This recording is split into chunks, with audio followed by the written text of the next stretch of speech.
नमस्कार दोस्तों, आप क्राइम तक देख रहे हैं। बात करते हैं बरेली की। यहां से हैरान कर देने वाली खबर सामने आई। दरअसल 24 साल के राज ने अपनी जान ले ली और उसकी वजह बनी उसकी पत्नी। क्या मामला है प्रवेश? बिल्कुल। देखिए राज मायके गया था अपनी पत्नी सिमरन को लेने के लिए। वहाँ उसकी किसी बात को लेकर उनके परिवार वालों से नोकझोंक हुई।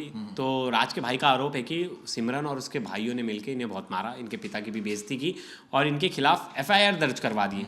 फेक झूठी एफआईआर, इनका कहना है कि झूठी एफआईआर दर्ज करवा दी।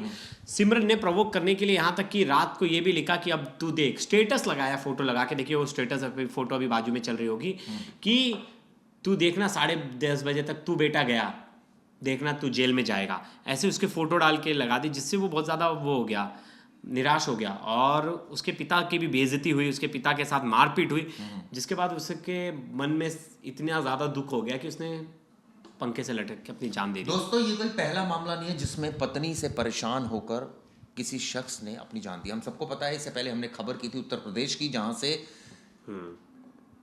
एक और इस तरह का वाकया सामने आया था। ये पूरी पहले मैं आपको खबर बता देता हूँ। दरअसल इसमें जो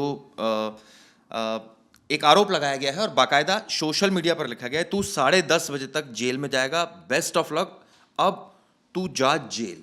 ये धमकी दी और आप सोचिए कि अगले दिन इसी धमकी से डर गया वो इतना राज कि उसने अपनी जीवन लीला खत्म कर ली। इसके बाद उसने पति के खिलाफ थाने में रिपोर्ट दर्ज करा दी। आप सोचिए, आरोप है कि महिला ने अपने पुलिसकर्मी भाई के जरिए पति की पिटाई भी करवाई। जबरदस्त तरीके से पुलिस वालों ने मारा। आप बिल्कुल। और इनके भाई पहले से ही कांस्टेबल है, तो आरोप लगा कि इनके भाई कांस्टेबल है, उसके रुतबे की वजह से उन्होंने पुलिस स्टेशन में भी सेटिंग की और उन्हें बहुत मारा गया। और पुलिस वालों का सपोर्ट करते हैं, ऐसा आरोप लगाया जो मृतक है उनके भाई ने। और वही उनके परिवार का आरोप है कि 1 साल पहले शादी हुआ था और ये किसी ना किसी से बातचीत करती थी, जिसको लेकर राज उसे बार बार टोकता था, रोकता था और उसे वो पसंद नहीं था। वो सोशल मीडिया पे रील डालती थी, वो रील्स डालना भी राज को पसंद नहीं था, जिस वजह से इनकी आए दिन लड़ाई हो रही थी। और बस शादी को 1 साल ही हुए थे चिराग जी।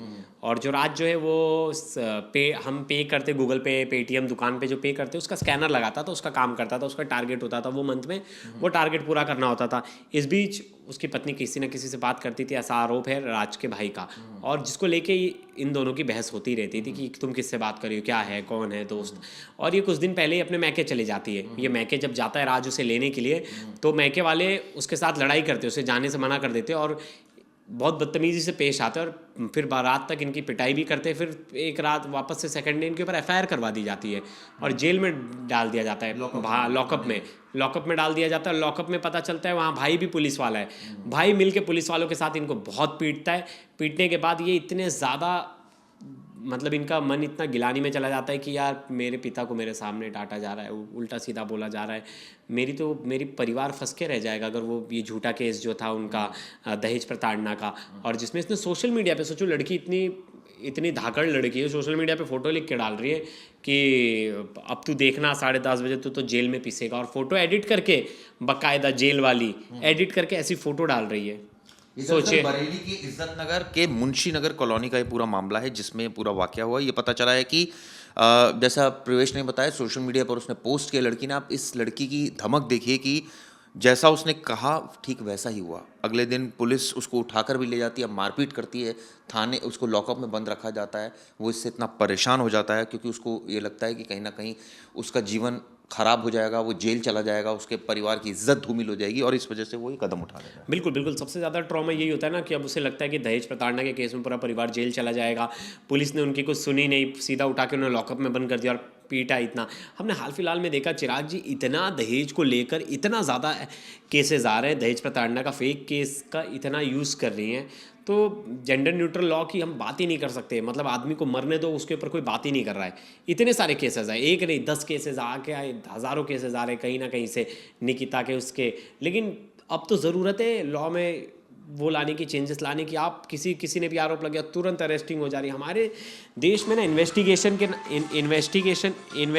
के नाम पे चिराग जी, इन्वेस्टिगेशन के नाम पे कुछ भी नहीं है, सीधा अरेस्टिंग।